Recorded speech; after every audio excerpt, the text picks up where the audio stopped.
Alors, bienvenue sur ma chaîne. Ici, je vous partage deux leviers essentiels. Le trading pour bâtir une liberté financière et le développement personnel pour forger un mental discipliné, visionnaire et prêt à réussir.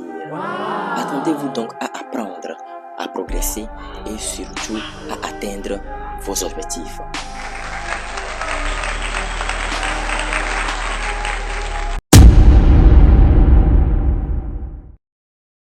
Ces opportunités peuvent faire mouche si on s'y intéresse vraiment. Juste avant de rentrer dans le vif du sujet, likez la vidéo s'il vous plaît, assurez-vous de faire le tour dans la description de mes vidéos, c'est vraiment très important. On y va. Alors, dans cette vidéo, nous allons faire vite. Je vous partage une opportunité ou des opportunités de trading assez intéressantes. Actuellement, nous sommes en graphique 1 heure, comme vous pouvez le constater, et nous sommes devant le dollar néo-zélandais face au yen japonais. Vous le savez, il s'agit de la stratégie double structure. La stratégie, elle n'a pas changé. Regardez ici. Alors, face à ce graphique, nous avons un beau canal haussier, suivi ensuite ici d'une consolidation de marché. Alors, si vous me suivez depuis longtemps, vous savez que, voilà, si bien sûr nous devons prendre ces spéculations, nous devons attendre la cassure et clôture de bougie au-dessus de notre zone d'action. À l'occurrence, voici notre zone d'action que j'ai dessinée ici à ce niveau. Ici, c'est notre zone d'action. Donc, attendre une cassure et clôture de bougie au-dessus de notre zone d'action serait vraiment très prometteur pour une prise de décision acheteuse. Voilà. Vous le savez. Et bien sûr, dans la poursuite haussière de cette spéculation, bien sûr, une fois que le marché nous aura donné les confirmations nécessaires, voici la zone dangereuse. Je l'ai noté ici, zone susceptible de retournement. Pourquoi zone susceptible de retournement? Parce que ce sont des zones où le prix a de fortes probabilités, voilà, de dessiner les figures de retournement allant à l'encontre de notre spéculation en cours.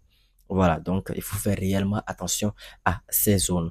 Et le swing trading, puisque je ne vous partage que jusque-là des opportunités de swing trading. Le swing trading a pour take profit final les prix de 94.855. Voilà, ici, à ce niveau tout simplement. Donc je pense que je n'ai plus grand chose à dire sur ce graphique. Nous allons passer au suivant. Le suivant, ça concerne le cadre JPY. Il s'agit du dollar canadien face au yen japonais. Toujours est-il que ici, c'est en graphique 1 heure. Ici, le schéma est un peu différent. Si vous constatez, en tout cas, c'est la même schématisation. Si je reviens ici sur le NZD JPY, vous voyez que voilà, c'est la même chose que le cadre JPY ici à ce niveau. Donc, ici sur le cadre JPY, regardez comment j'ai analysé le graphique et faites-en de même sur vos ordinateurs. Voilà un peu. Ici, nous allons attendre notre zone d'action. Notre zone d'action se situe ici à ce niveau. Voilà, au niveau de la ligne horizontale. Donc, une cassure et clôture de bougie comme ça. Voilà.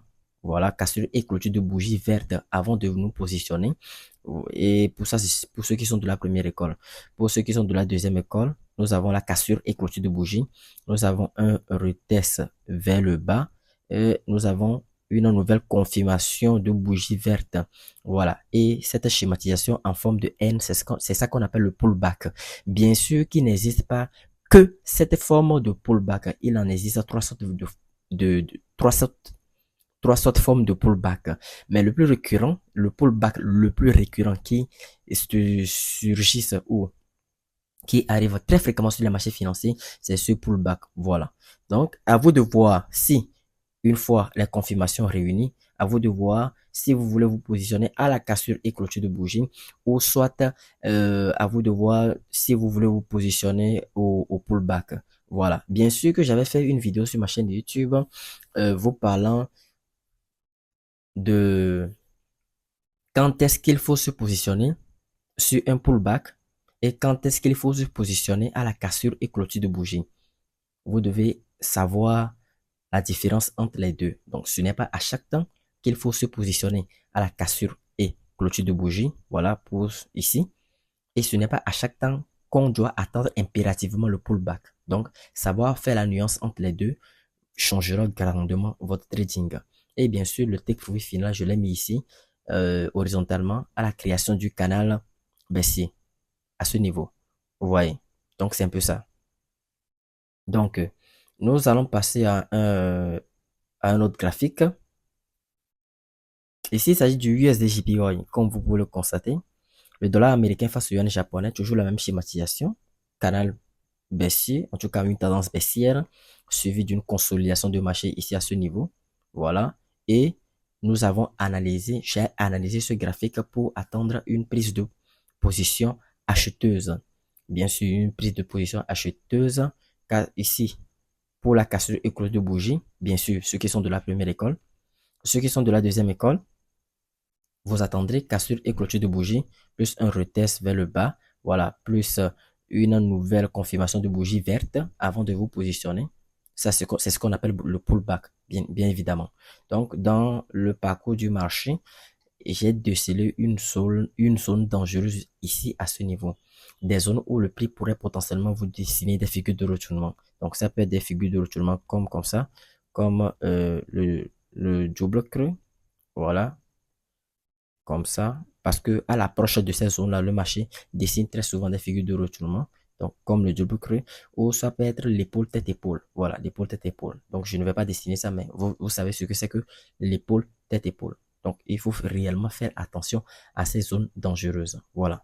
Donc si je reviens un peu sur le cas de JPY, j'ai mis ici, à cet endroit précis, une zone dangereuse ici à ce niveau, si vous regardez bien, voilà.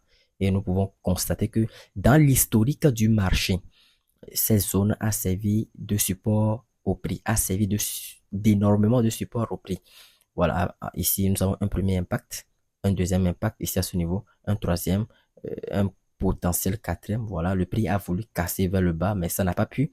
Un cinquième, un sixième, voilà. Vous comprenez que cette zone n'est pas une zone anodine, mais c'est une zone à prendre en compte. Voilà. Donc, je pense que, voilà, ce sont les opportunités que j'aimerais vous présenter. L'opportunité du USD/JPY, ensuite l'opportunité du CAD/JPY et l'opportunité de NZD/JPY. Et tous ces actifs-là, tous ces trois paires de devises-là ont une devise en commun. Et la devise en commun, c'est la devise de contrepartie. Et la devise de contrepartie, c'est ça qui est le JPY. Voilà. Donc, si vous voulez vous positionner sur ces trois trades-là, soit vous vous positionnez ici, sur le NZD/JPY, soit vous vous positionnez uniquement sur le CAD et JPY, c'est-à-dire vous prenez un trade, j'ai dit un seul trade, ou soit vous vous positionnez sur le USD/JPY, vous prenez un seul trade. Ne prenez pas successivement trois trades sur ces trois différents actifs, parce que si le cours du JPY s'inverse, vous allez encaisser trois stop loss au lieu d'encaisser un stop loss. C'est pour cela que j'ai dit si le cours du JPY s'inverse. Par contre, bien évidemment, si le cours du JPY ne s'inverse pas et que préalablement, vous vous êtes positionné sur ces trois actifs, c'est-à-dire le USD/JPY, le CAD/JPY et le NZD/JPY, bien sûr, vous aurez énormément de gains, mais c'est risqué. Les marchés financiers, sur les marchés financiers, notre but est de survivre sur les marchés financiers. Ce n'est pas de risquer bêtement pour perdre notre argent. Donc, pour minimiser vos risques, soit vous vous positionnez sur l'un de ces trois marchés-là. Voilà. Et vous êtes en train de minimiser les risques au cas où le cours du JPY s'inverserait. Donc, je pense que j'ai assez bavardé. Je vais m'arrêter là pour cette vidéo. Nous allons nous retrouver une prochaine fois dans une nouvelle vidéo. D'ici là, portez-vous bien.